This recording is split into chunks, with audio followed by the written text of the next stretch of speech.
Je pense, en effet, c'est la première chose, que dans la situation politique dans laquelle on est, tous les résistants devraient s'unir. Mais pour s'écouter les uns les autres. Or, que trouve-t-on dans le site de l'UPR? Des blagues de mauvais goût sur solidarité et progrès, qu'on traite de Standard & Poor's, S et P. Hein. Sans doute il a trouvé ça très intelligent. Le problème, c'est que Standard & Poor's, l'organisation elle-même, nous attaque pour leur avoir volé le sigle et qu'on doit se défendre en justice. Donc il ne croyait pas s'y dire, M. Asselineau.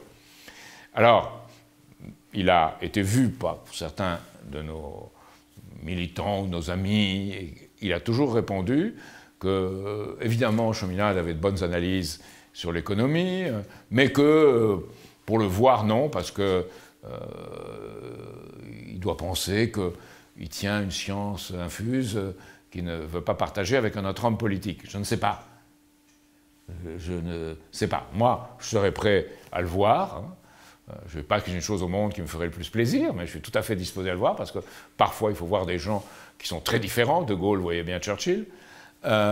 Et je pense qu'il faut s'entendre à ce niveau-là, si c'est possible. Alors, évidemment,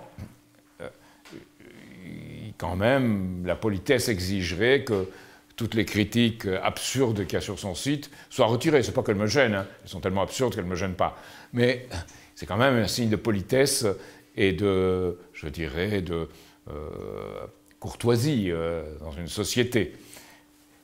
Et je pense qu'il ne faudrait pas limiter cela à Asselineau. Tous les gens qui... Monsieur Asselineau, pardon. À tous ces gens qui sont dans la bataille, honnêtement dans la bataille.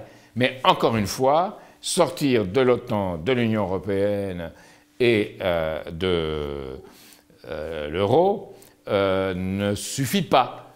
Il faut avoir une porte de sortie. Alors c'est là que nous proposons de couper les banques en deux pour mettre fin à la domination des intérêts financiers existants, tarir la source auquel ils s'abreuvent, faire une banque nationale pour rétablir le pouvoir d'une banque nationale, et que cette banque nationale fasse du crédit public, comme on en faisait dans les années d'après-guerre, comme le Conseil national de la résistance avait prévu qu'elle en fasse, pour développer l'économie.